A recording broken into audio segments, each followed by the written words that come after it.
Area 51 से एक unknown caller ने radio show host Art Bell को शो के दौरान कॉल की। कॉल करने वाला शख्स हद से ज्यादा घबराया हुआ था, जो अपने आप को एरिया 51 का एक्स एम्प्लॉय बता रहा था। उस शख्स ने आर्ट बेल को एरिया 51 से मुतालिक चंद हैरत अंगेज राज बताना अभी शुरू ही किए थे कि अचानक सैटेलाइट ट्रांसमिशन बंद हो गई और उस कॉलर से राब्ता टूट गया। लेकिन 7 महीनों के बाद उस शख्स की दोबारा कॉल आई। नाजरीन, हमारी दुनिया तरह तरह की मिस्ट्रीज से भरी हुई है। ये मिस्ट्रीज कुछ ऐसे वाकयात, ऐसे इंसिडेंट्स या फिर ऐसी डिस्कवरीज की वजह से पैदा होती हैं जिन पर यकीन लाना इंसानी दिमाग के बस की बात नहीं होती।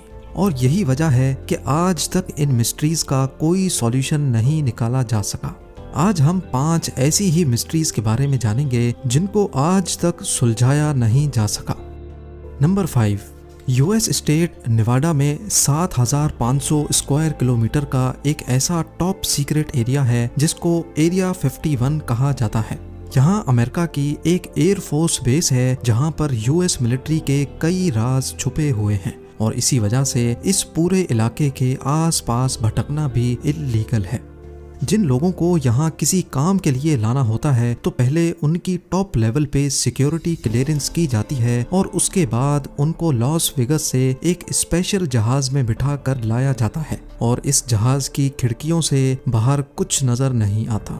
इतनी ज्यादा राजदारी की वजह से लोगों में एरिया 51 के लिए कई अफवाहें जन्म लेने लगी। कई लोगों का मानना है कि यहाँ यूएस आर्मी उन यूएफओज पर रिसर्च कर रही है जो माजी में गिरे थे। कुछ थ्योरीज ये भी कहती हैं कि एरिया 51 में टाइम ट्रेवल, टेली ट्रांसपोर्टेशन और एलियंस से कांटेक्ट करने पर रिसर्च और एक्सपेरिमेंट्स किए जा रहे हैं।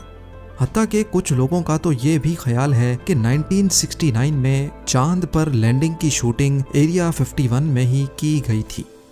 ऐसा क्या है एरिया 51 में जो अमेरिका पिछले 65 सालों से छुपा रहा है? लोगों में एरिया 51 के लिए क्यूरियोसिटी तब मजीद बढ़ गई जब 1997 में एक radio show host Art Bell को एक कॉल आई। कॉल करने वाला शख्स हद से ज्यादा घबराया हुआ था, जो अपने आप को एरिया 51 का एम्प्लॉय बता रहा था। उसने आर्ट बेल को बताया कि उसकी जान को खतरा है और वो अब जो कुछ बताने जा रहा है उसको गौर से सुना जाए।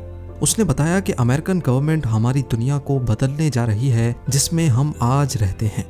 उसका मजीद कहना था कि एलियंस रियल में एग्जिस्ट करते हैं और एरिया 51 में यूएफओज को रिवर्स इंजीनियरिंग करके उन पर रिसर्च की जा रही है। अभी वो शख्स और कुछ बताता कि सैटेलाइट ट्रांसमिशन बंद हो गई, जिसकी वजह से उस शख्स से राब्ता टूट गया।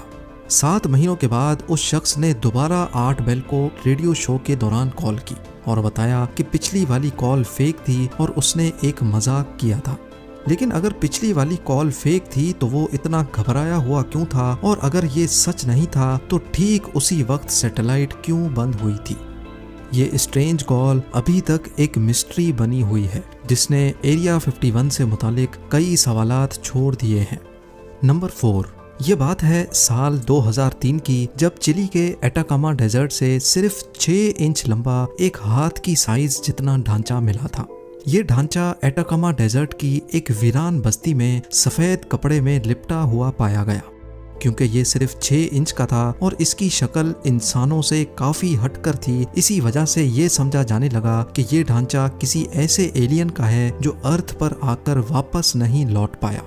एलियन होने का अनुमान लोगों में तब मजीद बढ़ गया जब इनिशियल इन्वेस्टिगेशन से मालूम पड़ा कि ये ढांचा किसी 5 से 6 साल के इंसान का है। लेकिन इसकी छोटी सी साइज देखकर इस बात पर यकीन करना मुश्किल था, क्योंकि 5 से 6 साल का इंसान इतना छोटा आखिर कैसे हो सकता है।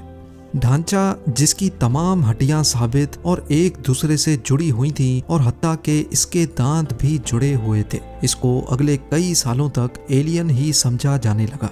लेकिन फिर 2013 में इस पर डॉक्टर्स की एक टीम ने रिसर्च शुरू कर दी।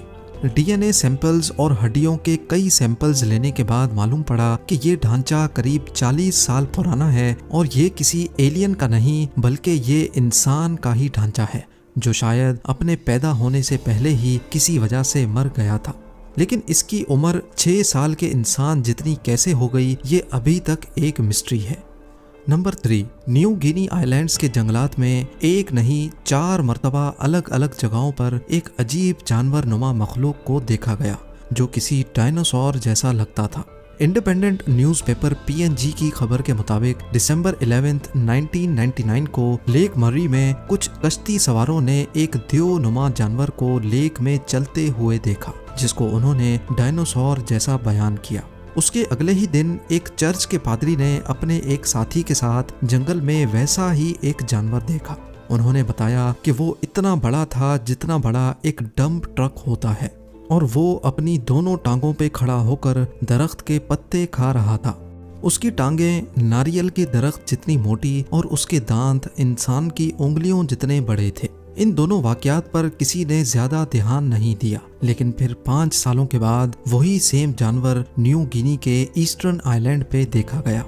इस विलेज का नाम रबाउल है जहाँ पे कई लोकल्स ने इस डायनासोर नुमा जानवर को देखा। 3 मीटर लंबा, ग्रे रंग, शक्ल कुत्ते जैसी और पूंछ क्रोकोडाइल जैसी बताई गई।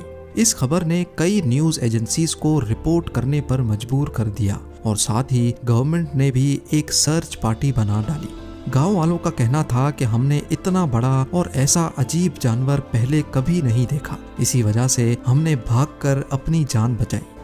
एक और चश्मदीद गवाह ने बताया कि वो बहुत ही बदसूरत था और उसका पेट 900 लीटर वाटर टैंक जितना बड़ा था। पुलिस ऑफिसर्स की एक टीम को M16 असॉल्ट राइफल्स के साथ जंगल में इस डायनासोर की तलाश में भेजा गया। गवर्नमेंट ऑफिशियल्स का कहना था कि पुलिस को ऐसा कोई जानवर नहीं मिला, लेकिन गांव वालों का कहना था कि पुलिस वाले उसको मारकर किसी सीक्रेट जगह पर ले गए हैं जहां उस डायनासोर पर रिसर्च की जा रही है। जैसा गांव वालों ने उसका होलिया बताया था, वैसा ही एक डायनासोर इग्वानाडॉन के नाम से जाना जाता था। ये प्लांट खाने वाला डायनासोर 6 से 8 टन वजनी और 15 फीट लंबा हुआ करता था, लेकिन इस वाक़े की असल हकीकत आज तक एक मिस्ट्री बनी हुई है। नंबर 2, कुछ लोगों के लिए ये जहन्नम का दरवाज़ा है, लेकिन साइंस इसको क्रेटर कहती है। नाम चाहे इसका कुछ भी हो, लेकिन इस बात में कोई शक नहीं कि ये क्रेटर दिन ब दिन बड़ा होता जा रहा है। रशिया में वाक़े बटागाइका क्रेटर ईस्टर्न साइबेरिया में मौजूद है, जो दुनिया का सबसे बड़ा क्रेटर है।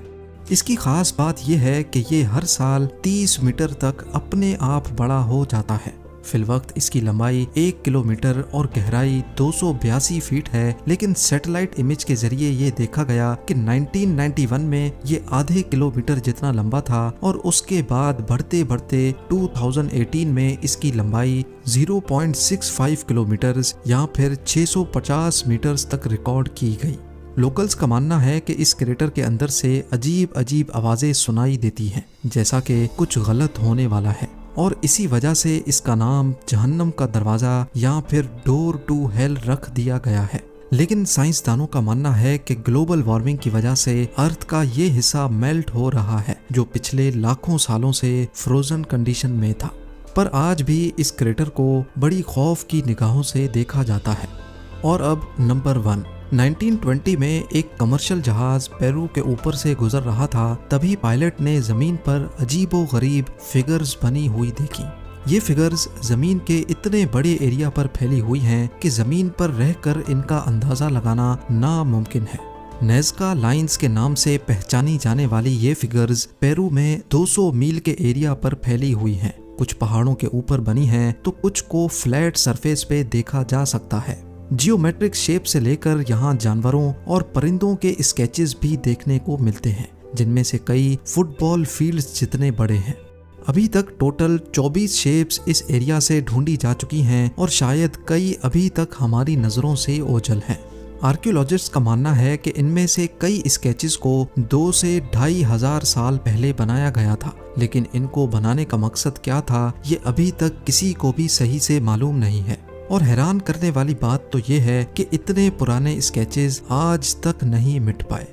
एक स्वीडिश राइटर ने अपनी बुक में लिखा था कि ये हजारों साल पहले यूएफओस की लैंडिंग साइट्स हुआ करती थी, जिनको यहाँ रहने वाले लोग एलियन गॉड्स माना करते थे। लेकिन कई आर्कियोलॉजिस्ट इस किताब के दावों को मानने से इनकार करते हैं। उनका मानना है कि कदीम दौर में इन जियोग्लिफिक्स या फिर स्केचेस का मकसद यहाँ रहने वाले लोगों के रस्मो रिवाज से जुड़ा था। ये यूएफओ लैंडिंग पैड्स थे या फिर कोई रस्मो रिवाज। एक बात तो क्लियर है कि नेस्का लाइंस ने आज तक सबको हैरत में डाल रखा है।